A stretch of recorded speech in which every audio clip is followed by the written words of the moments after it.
Some good news if you've been trying to fill up your car. I love passing along these messages. No kidding. You're going to be popular. Millions upon millions of gallons of gasoline made its way into Port Tampa Bay today. Yeah, round of applause for that one. 10 News reporter Eric Glasser is looking into when that fuel will eventually make it to you and why so many gas stations ran out in the first place.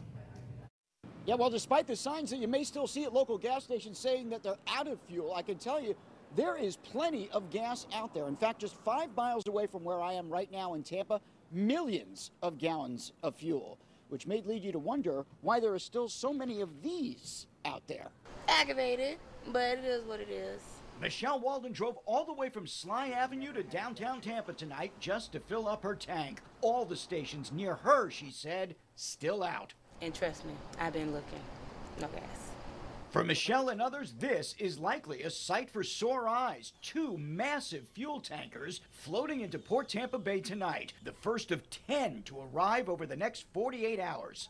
That's definitely a relief then. You'd think so, but it might surprise you to find out, according to Port Tampa Bay, there's never been a fuel shortage. That before, during, and after Hurricane Irma, there has always been an ample supply of fuel sitting in those huge holding tanks at the port, which leads some to question, why are they getting all the fuel and why aren't we?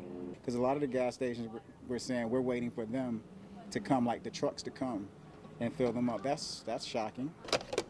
One theory is that a statewide mad rush for gasoline ahead of Hurricane Irma quickly drained supply at local gas stations. And while there was still plenty of fuel at the port, there weren't enough trucks to distribute it. Even fewer, as tankers were being taken off the road to safeguard them from being damaged by the storm. No, they have fuel. They just, they just don't distribute it. That's what Carl Smalling thinks, and his Channelside Marathon station couldn't be closer to the port.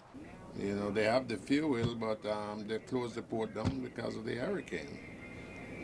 So that messed things up.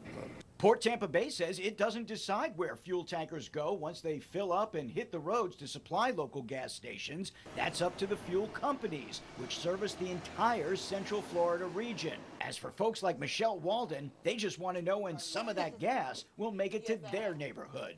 Free our gas, give us our gas, so we don't have to come way over here on this side of town and waste our little bit of gas that we already have in our car. Well, the good news is that the situation is already improving. For example, across the street from this gas station that doesn't have any fuel, there is one that now does. According to the folks over at Port Tampa Bay, it is clearly not a matter of supply, but a matter of demand finally leveling off.